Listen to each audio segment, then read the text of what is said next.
go first. And this is an hour session, right? Yes. All right. Okay, are we live? We are live. Hi, everyone. Thank you for logging in, and sorry for the delay. This is our first Zoom webinar that we are holding, so we're definitely working out the kinks, and we appreciate your patience with us in all of this. But my name is Colleen Christensen. I am the engagement coordinator at the Lung Cancer Initiative of North Carolina. And we are so glad that you're able to join us virtually. We have had this event planned for quite some time, and we're really sad given the circumstances not to be able to meet in person, but we're so excited just at the number of people that were able to join us today. So thanks for calling in or logging on. This presentation is going to be addressing financial hurdles that lung cancer patients may face through their diagnosis. And we're just going to touch on that and provide resources from Wendy-Jo, who is a financial counselor and patient advocate at Atrium Health, and hear from Mike Smith, who's a lung cancer survivor, and he's going to share a little bit about his story and how he's navigated some of these challenges. But we will first start with Jenny Denai, our Senior Director of Programs, and she is going to give a presentation on the Lung Cancer Initiative, who we are and what we do. So Jenny, if you want to take it away. Okay, great. Thank you, Colleen. My name is Jenny Denai, like she said, with the Lung Cancer Initiative. Again, just welcome. Thank you all for joining us today. I hope everyone is staying safe and healthy in these crazy times. Before we get started, we've got a couple of poll questions. So during these times of, isolating or quarantining, whatever it is, Colleen, can you post it?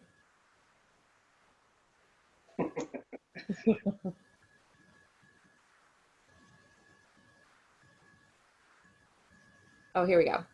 So how have you passed the time? If you could choose one of these: reading, cooking, gardening, developed a new hobby. Ooh, look at that. They're coming in. Maybe we'll get some new ideas for things to do. And one thing I forgot to mention in my beginning housekeeping is that we have a Q&A that you should see at the bottom of your screen. So if you have any questions that you think of throughout the presentation, feel free to send them there. Or in this case, if you maybe have something that you've been doing to pass the time that we don't have listed in our poll, send it in the Q&A and we can maybe share with everyone else and inspire each other with some new ideas here. Exactly. Okay. Lots of people getting outside, lots of movies, TV shows.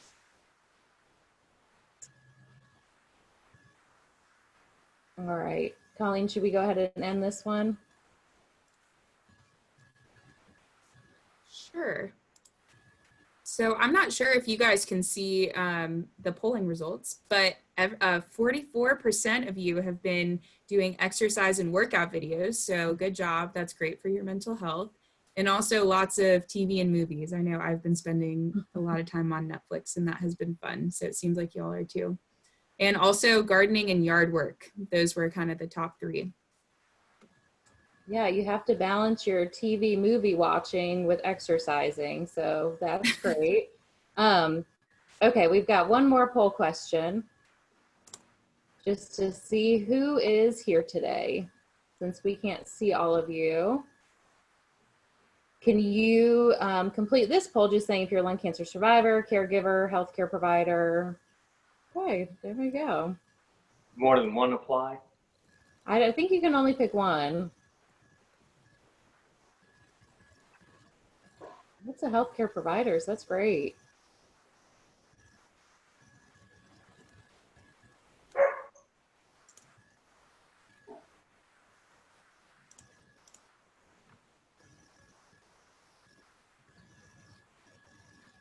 Very good. Awesome. Well, I'll end this poll and here we go. I'll share our results with you. So 52% of you are healthcare providers. That's really exciting because we're just excited and hopeful that you'll be able to share some of the lessons learned and resources with your patients directly. Okay, well, I will go ahead and get started then, just to share a little bit about Lung Cancer Initiative. Okay.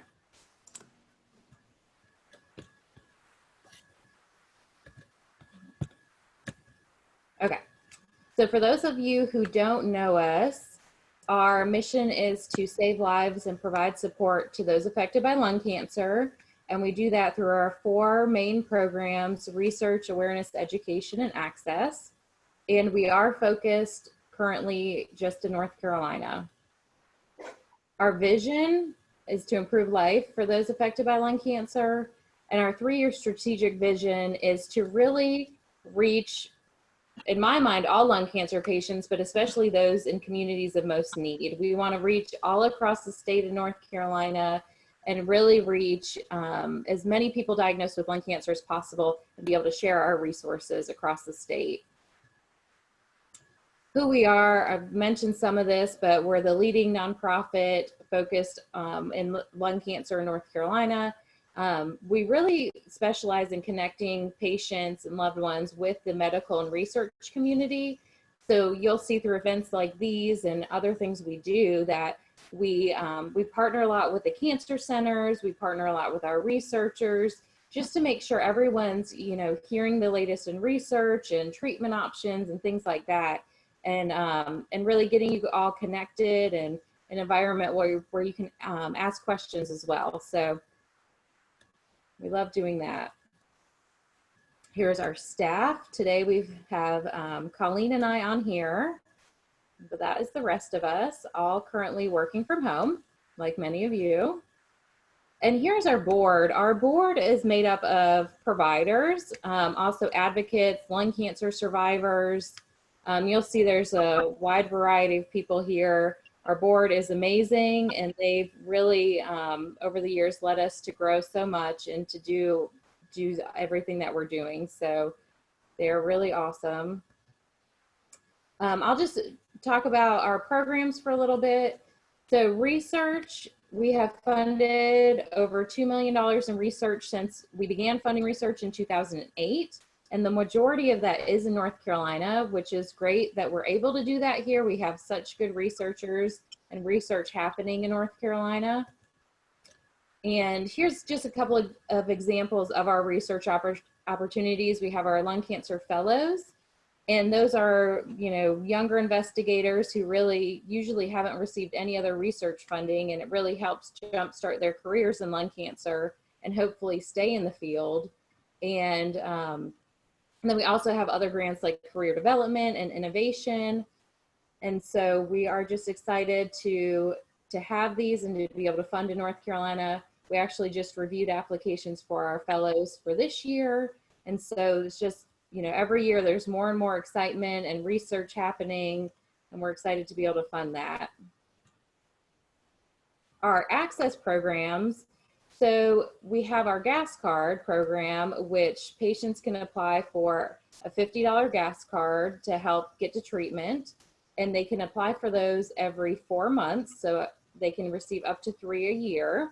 We're really proud of that program.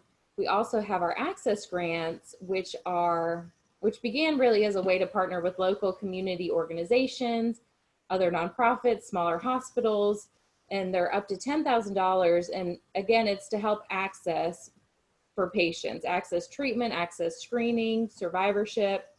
But we are excited that we just announced on Monday, we are using one of our access grants of $10,000 to be able to provide $250 stipends to lung cancer patients in North Carolina that have been affected by COVID-19 and the coronavirus.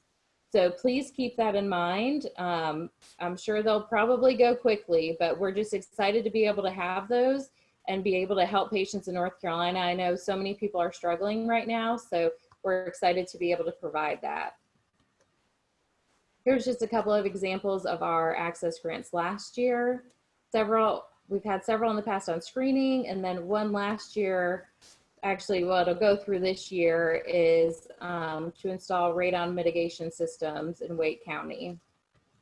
Awareness, we do this really in everything we do through our 5Ks, our galas, golf tournaments. We have events going on normally all across the state. You know, now is a little different, though we still have plenty of events going on virtually. We also do health fairs, community presentations. We try to raise awareness and educate in everything that we do. And, you know, any opportunity where we can get out and do that, we try to. In education, we do our Power Up series like this today. Again, this was supposed to be in person at Levine in Charlotte, but we are very fortunate that we're able to take this virtually so even more people can see it. So what we've learned is we might hopefully make more of our Power Up series virtually, where there's a login component, but also a live component. So we'll be working on that as well. I think this, you know, this time's taught us a lot, and we've got a lot of exciting ideas now. So we also have our advocacy summit, which will be in August.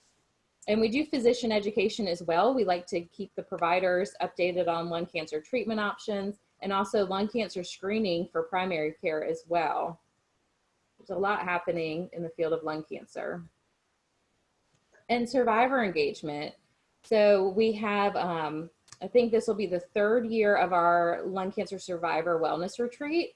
We partner with Wind River on this, and it's, you know, about 10 survivors get together and have an amazing time. And I know Mike Smith, I believe, was at one of them, one of the years, but, you know, they come back and they're just a tight bonded group and they have an amazing time. And so we will be doing this again this year. More to come on that once things settle down a little bit and we can figure that out. But here's just a couple of our other survivor events going on across the state. And we are very fortunate to have a survivor steering committee, which really helps us with any of our survivor events, survivor programs, and they really steer us and help us provide the best programs possible for survivors. We've got a picture of some of those survivors there. And then just ways that you can join the initiative. You can volunteer. We have internships. You can be an ambassador, participate in an event. There's so many different ways. And if you did want to learn more, we do have different orientations scheduled virtually. And I believe the next one's on May 14th via Zoom. And so that's just a way for you to learn a little bit more and see if there's something you're interested in and a way of getting involved. Our Lunge Forward series. So we have 3 Lunge Forward events. Our Charlotte event is actually going on now. It is, it's virtual right now, so you can sign up, you can run or walk at home and take a picture and post it. And then we have a big celebration event on October 10th in Charlotte. And so you can sign up now for that. And then we also have our Raleigh and Greensboro events, and you can see the dates there and ways to sign up. Our Evening of Hope Gala was actually supposed to be this Saturday. We have rescheduled it to July 18th, and hopefully it will still be July 18th, but with all of our events, we're keeping, you know, everything in the world going on in mind. And so, you know, some of these things might change, but for now, it's July 18th, and that's always a really great event, and it is here in Raleigh. And then our next Power Up series is scheduled for June 17th. It's at the Solution Center in Durham. And maybe I'm just very hopeful, but I really do hope that we will have this event live. But who knows at this point. And so if we don't have it live, we will have it virtually, and maybe we'll have a little combination of both. But we will be able to hear from 2 of our innovation grant awardees at this. And so it's always great to, you know, hear directly from the researcher all the exciting things going on with lung cancer treatments and screening. And that's really it for me. Thank you all again for joining, and just please, you know, keep up with our website or our Facebook page, and you can see what events come up, especially in this time. Events are kind of popping up more quickly, and really, hopefully we have another Power Up even before that one in June. So just, you know, or sign up for our emails. You can do that on our web page as well. So thank you again. Awesome. Thank you, Jenny.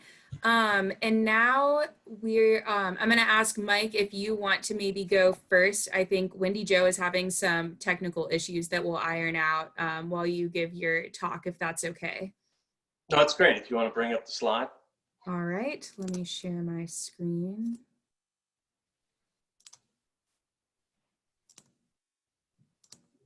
All right, the floor is yours. Great. Thank you very much. My name is Mike Smith. I am a stage 4 lung cancer survivor. I was diagnosed in September of 2016.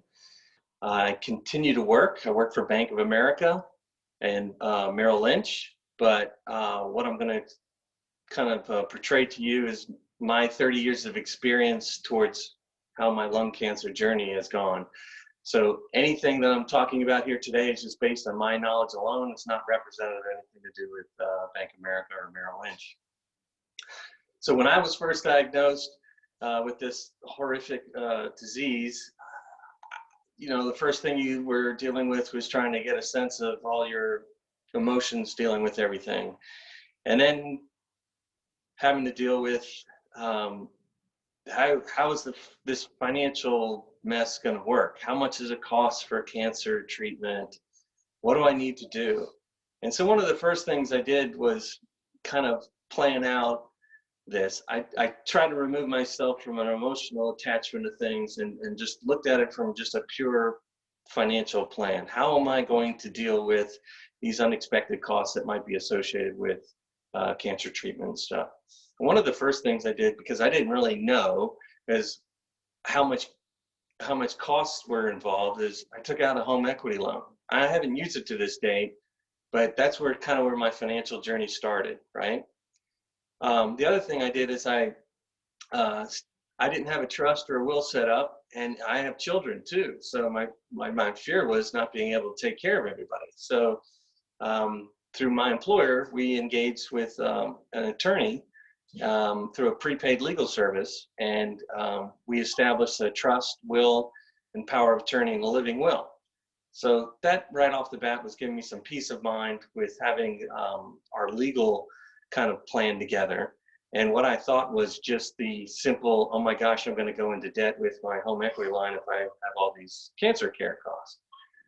Well, as Wendy-Jo will describe when she's able to get audio going, there's a lot of different things that you can do. Patients, though, are responsible for their healthcare cost and managing their debts and expenses along the way. And I think a large portion of that has to do with communication, whether it's yourself, your spouse, your partners, looking at any type of healthcare providers, if you're having problems with payments or something to that effect, or if there's maybe perhaps some other options. And that's some of the options I'm going to talk about. Wendy-Jo is going to tell you about what her role is as a financial counselor, a financial navigator. I'm going to tell you about some other options that people don't necessarily associate or talk about. I mean, this is part of life and living, but how it relates to, you know, someone who's dealing with a terminal disease. So a financial navigator can help you with grants, groups, financial assistance, or how to navigate a lot of that stuff. There's some other things that might be available to us as cancer patients. So for an example, as I disclosed, I work for Bank of America. We also have what's called an employee advocate. So if we're having problems navigating health costs or something like that, we engage them to help facilitate some of the conversations. You can also engage an attorney if maybe some of this type of communication or the healthcare providers not willing to cover costs, etc. And then, you know, another piece is, you know, engaging the local news. I know here in Charlotte, there's a local newscast, and almost every one of the 3 main newscasts here available in the greater Charlotte area have some sort of consumer advocate. That's somebody also that can be on your side to help navigate some of these things if you think you're right and trying to get some costs paid for by your healthcare provider. One of the things that I learned about here too, though, is the appeal process. And it works very similar to how the bank or a broker-dealer works, in my experience. A lot of times, you know, if you are working with your healthcare provider and for whatever reason your health insurance is not covering the expenses that your oncologist prescribed for you, or some sort of treatment or some sort of surgery or surgical procedure, right? Well, that's exactly what happened to me. I was denied at first, and it was for a gene mutation analysis. And right off the bat, I went right to my oncologist and said, well, is this an error? Is this not covered? He goes, no, it should be covered. It's considered standard of care. So with that standard of care practice, he gave me additional information to file for the appeal. Well, the appeal process is very interesting because they want you to write a letter or put something in writing. And once you do that, that starts the process. But in my case, my healthcare provider wanted to go to a PO box, which isn't very comforting when you want to, you know, kind of express what's going on and explain something to somebody.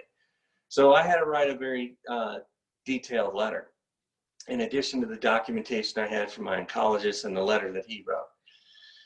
All along here, I had initially talked to my healthcare provider and told him that I was appealing this with my health insurance. But my error wasn't keeping them informed along the way. So that's why I'm saying here that everybody who's going through any type of cancer treatment, you're responsible for your costs, but manage your debt and expenses for any other costs along the way.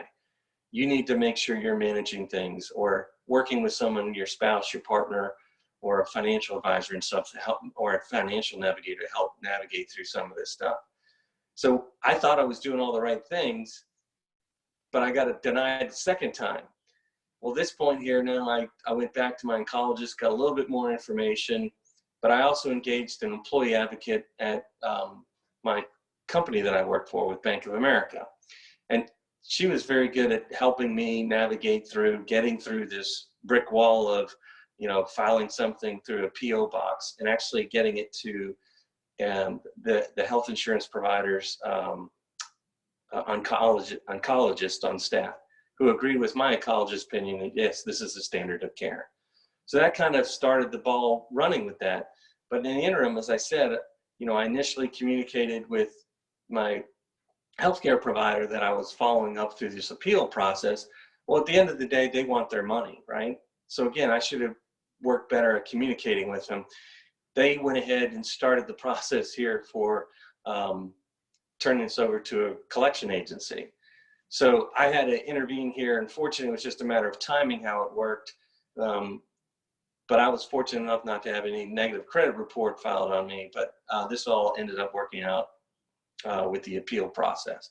So if you think you're right, use resources available to you, your financial navigator, your financial counselor, your oncologist, get that supporting documentation.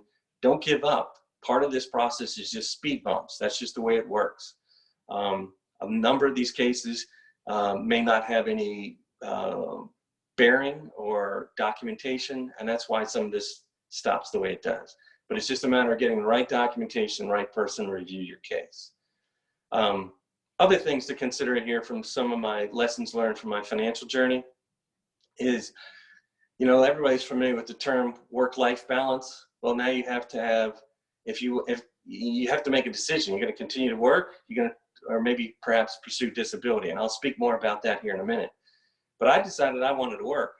You know, I have 3 children, and I'm the breadwinner of the family, and I just want, and you know what, I enjoy my job. I wanted to continue working.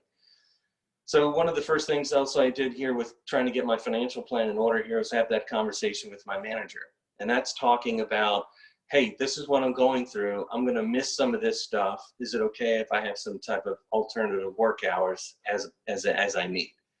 And of course, because I had a very good relationship with my manager, and my company's been very accommodating for that. In fact, I've been working from home since my diagnosis. So the whole COVID thing has not really impacted me, with the exception of now my spouse is here as well as my 3 kids. So it's kind of interesting how everybody's in the family working from home now. Sometimes though, if your manager's not receptive at first, and I've heard some examples of this, get your HR rep involved. That's what they're there for. I think once you get that involved, you'll see a sea change here in a lot of managerial relationships and how you're treated and stuff like that. I didn't have to go that way. In fact, I was working with my manager offline for our accommodation schedule, and I was showing up on some exception report because my VPN access was out of line. And the HR reps knew what was going on with me, called me and said, you have an exception as long as you're still working here to work from home. So those HR reps are there in your corner too. Some other facets here for some alternatives here for managing some of the costs associated with cancer care. Reverse mortgages. I kind of see that as a bit of a last resort, but you know, it is an option for people. A reverse mortgage basically is that you're no longer paying your mortgage company. The mortgage company's paying for you. So they're paying part of your equity that you developed in your mortgage. That might be an available financial resource for you that you could tack into that and get those payments coming your way to help support you through this cancer journey and stuff like that. And as I said before, I took out a home equity loan. I haven't tapped into it. But again, I didn't know really everything I was getting up to, but I did want to make my financial plan kind of a fortress, you know, in the event of something happens one way and something happens a different way, there's an availability for me to be flexible and to make sure that I have the best care available. Next thing I wanted to talk about, and I mentioned it previously, was disability. So I think one of the things you have to consider about is, do you want to work or not? Do you want to go out on disability? And you have to understand what disability is. Sometimes there's long-term care, there's long-term disability or there's short-term disability. You could go out on short-term disability, come back to work. Long-term disability is the likelihood is you may not be coming back to work, or if it's a longer period of time, and it varies by company. But there are considerations that you'll need to discuss with your manager and your HR rep about what's the best alternatives for you. But bear in mind, some of those conversations may not include what I'm going to tell you about, and that's some of the life insurance options, and I'll tell you that in just a minute. But this is where I think it's very pivotal that you need to advocate for yourself.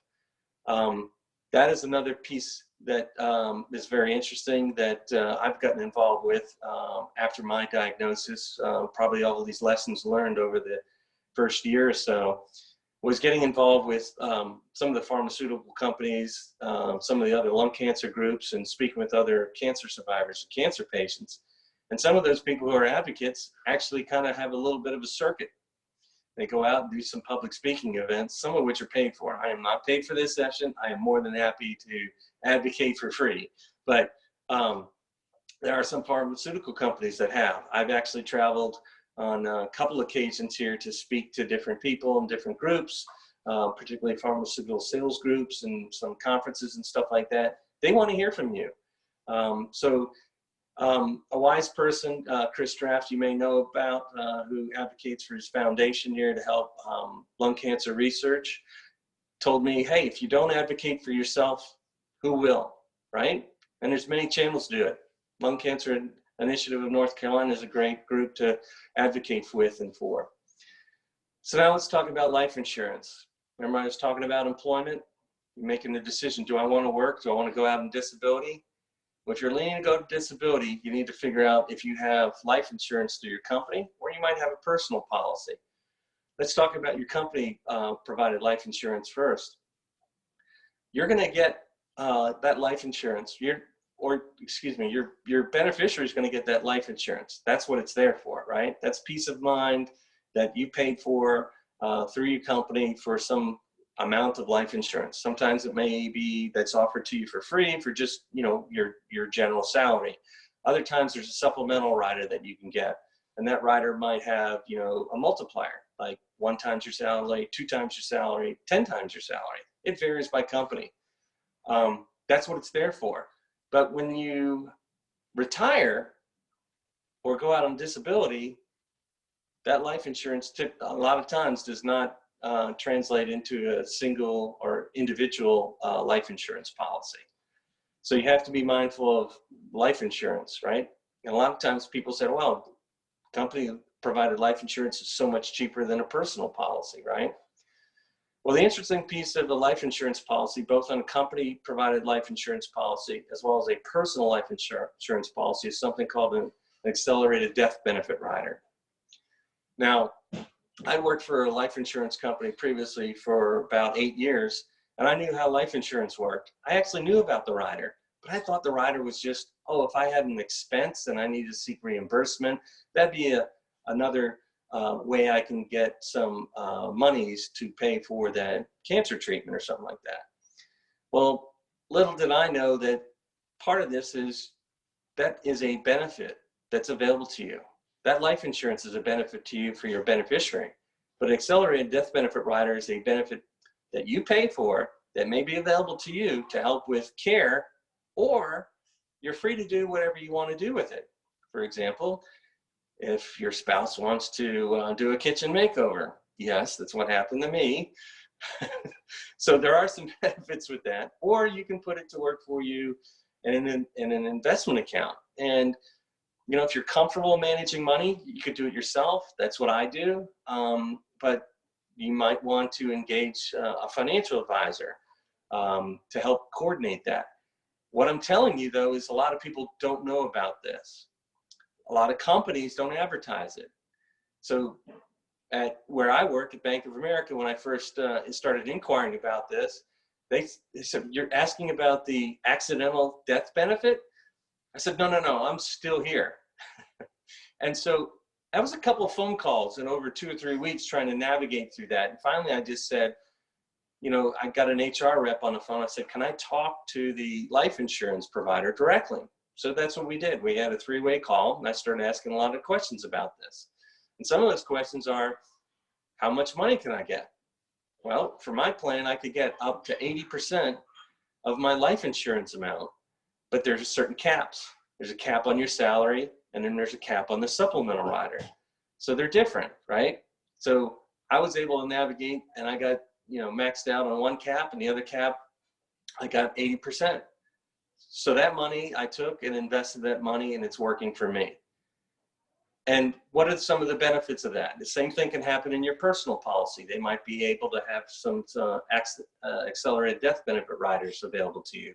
That's a conversation with your insurance agent, or in some cases with your company, with their HR rep, or trying to navigate that the way I did and ask to speak to your company life insurance provider. Now, life insurance has no income tax. So if you, as an insured, it just passes to your beneficiary, there's usually no taxable event. Well, with an accelerated death benefit rider, their life insurance proceeds, and there's no income tax to you. Now, a lot of people, they'll get a little scared over this next comment I'm going to be, but it's a statement of health. I consider myself a healthy person. I just got this terminal disease, right? Like all of us, or many of you, or people, patients, and caregivers you support. But that statement of health is an overview of the type of treatment plan that you're having with your oncologist. It requires a conversation with your oncologist, and there's a rider in there that the oncologist has to sign. It basically attests that what's your life expectancy, and usually it's in there is at 2 years, and it's a standardized form. Now, I'm being a person that's familiar with financial services and stuff like that. To me, this was just a conversation of present value of money and future value of money, and I explained that the same way to my oncologist. He was comfortable with it because there's really no inclination that's coming back to him. We know what the statistics are out there. I just wanted to get more control, and that's also peace of mind for me, because you know, when I've invested this money, I direct the money now, and that's not something my spouse has to worry about at a later date. So again, you can either self-manage or engage a financial advisor on it. But I'll give you a real quick example. Let's say your life insurance totals was $500,000. At the insured's death of a cancer patient, that's payable out to your beneficiary, and it's always going to be that amount generally, $500,000. There's some that might get some cash value in it. It just depends on your type of policy. However, with an accelerated death benefit rider, a rider that you pay for, you could get, as I said, as much as 80%, and it varies by policy and subject to certain caps, right? So an example of $500,000 life insurance benefit, you would be able to get $400,000. You can do whatever you want to do with it. You can put it in a conservative investment account, or you can put it into 7 or 8%, which is generally the market. I know a lot of people are skeptical about this, but generally the market over time levels out with an upward tranche trajectory. It's just a matter of how well you want to manage your money, or if you want to be conservative in nature, or work with a financial advisor directly. But you can grow that money such that it's going to be worth more than that $500,000. So an example, you get 80% paid out. That means you, the insured, can get your money. You don't have to die to pass it to your beneficiary. You can get that money today. You can put it to work for you. And a lot of the financial people will tell you, hey, what's the rule of 72? Well, the rule of 72 is in 7 years, you double your money. So just as a conservative investment using 8%, I can manage that $400,000 and grow it to over $685,000. That's just a simple investment calculator, okay? And that's not making any other contributions. And then you're going to ask, what's the remaining balance? What happened to the other $100,000? Well, that's what the life insurance company retains. Remember, as I said, you get 80% payout for the insured.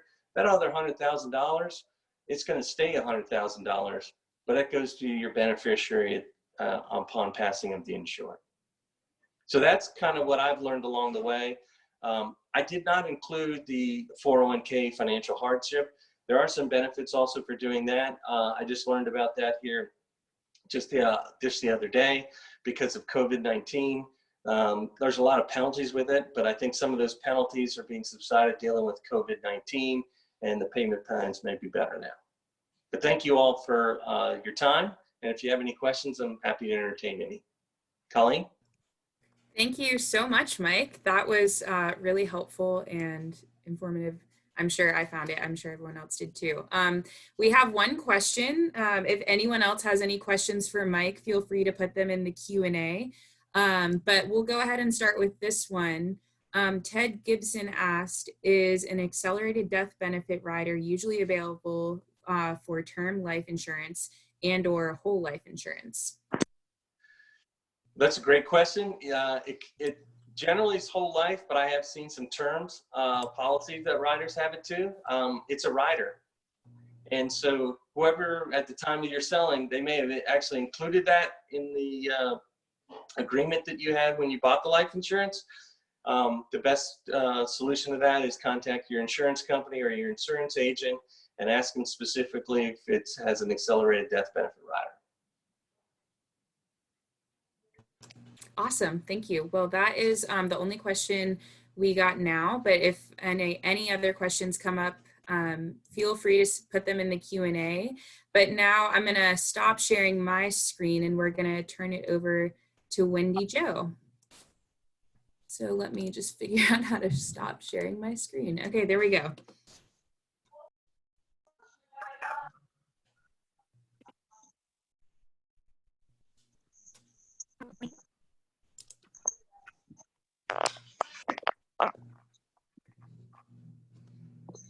All right, Wendy-Jo, are you there? Yep, there you go. Can you hear me? Yes, we can. Yes, we can. Okay. Hi, my name is Wendy-Jo Turan, one of the financial counselors at Levine Cancer Institute. And just being in the know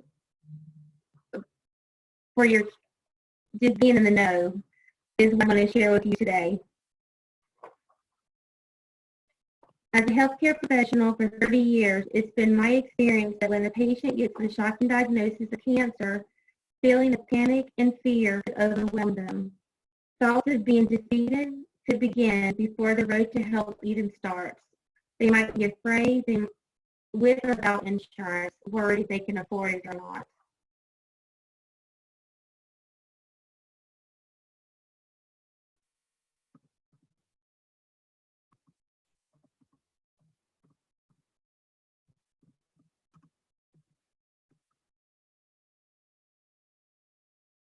Wendy-Jo, just tell me when you want to go to the next slide. Okay, go to page 3.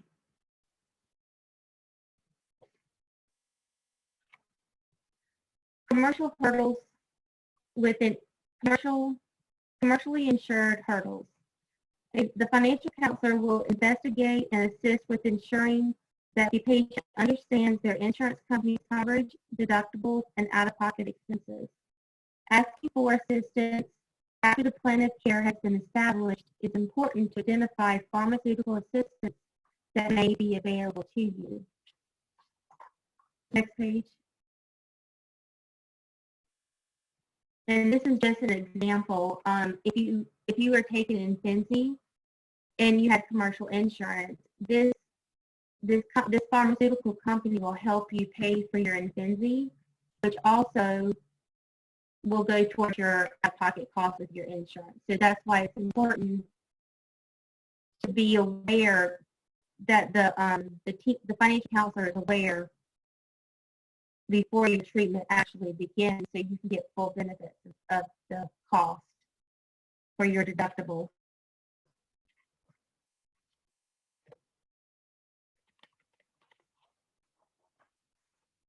Financial counselors also have foundations that we look for to help with different types of cancer. The federal poverty level is usually between 400 and 500% to qualify. The most popular website that we use is FundFinder, which is part of the PAN Foundation, and you can search for all your grants that are available to help you. Next page. This is an example of the 400% federal poverty guidelines. So people be qualified. And also, next page.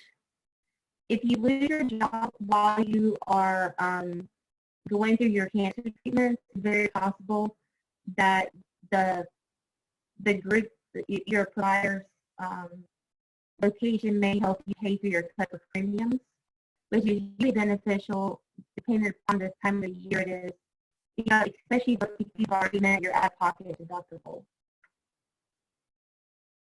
Any questions with just having with insurance?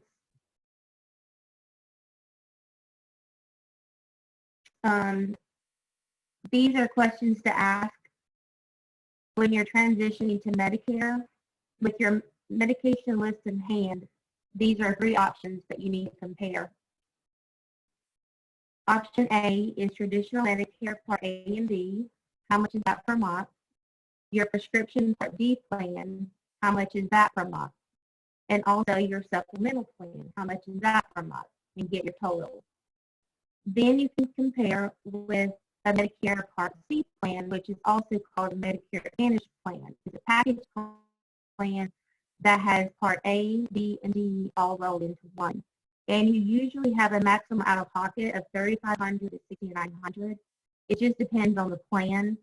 And you also want to make sure you're in network, because those are usually network specific. And your next option would be just to have Medicare Part A and B, which you would have to pay your deductible plus 20%.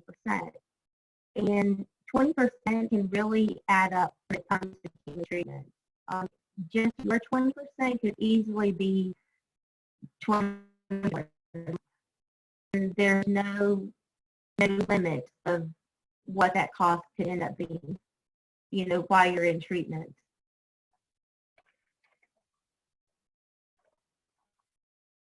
And next page. And also, if you're self-pay, you can go to www.healthcare.gov for the marketplace insurance. And you want to make sure that when you're searching for insurance online, you go to the .gov. That's very important, because your search engine will take you to healthcare.com, .org, just all these different places, and they don't offer full coverage. But in order for you to get Marketplace when it's not open enrollment, is lost. If you lose your health insurance within the past 60 days or going to lose it in the next 60 days, a life-changing event, example, marriage, divorce, birth, fostering, adoption, change of job, or death. If you receive a Medicaid denial letter, that will also open the opportunity for you to get the Marketplace insurance. If you become a U.S. citizen, you can get Marketplace insurance, immigration status with a green card or I-90 tax form, being released from prison or detention, or a natural disaster. Example, coronavirus. The financial counselor is here to help you. We have hardship applications, charity care applications, and we will do anything we can to help you through this financial hurdle. I'm available for questions. You can email me with any questions as they arise.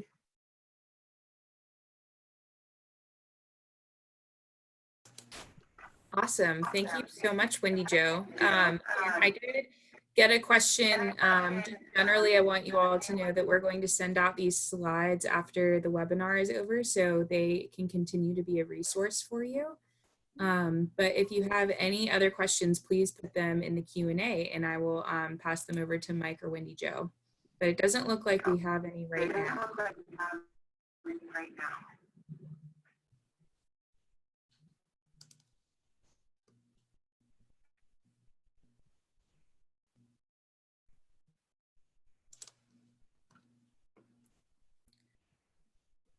All right, well, if we don't have any questions, we can finish up here. Thank you all so much for joining. If you do think of any questions, please feel free to send them to me in an email and I can pass them off to Mike and Wendy-Jo. But we hope this is helpful for you and we hope to see you on future virtual Power Up events. I'll send out an email as a follow-up, and please, if you're willing, to give us a couple minutes to fill out our survey. We would love some feedback as this is our first virtual event like this. Jenny, do you have anything else to add? All right, well, thanks y'all. Have a great rest of your day and enjoy your weekend. Thanks all. Good seeing you guys. Thank you. Good to see you too. Thank you.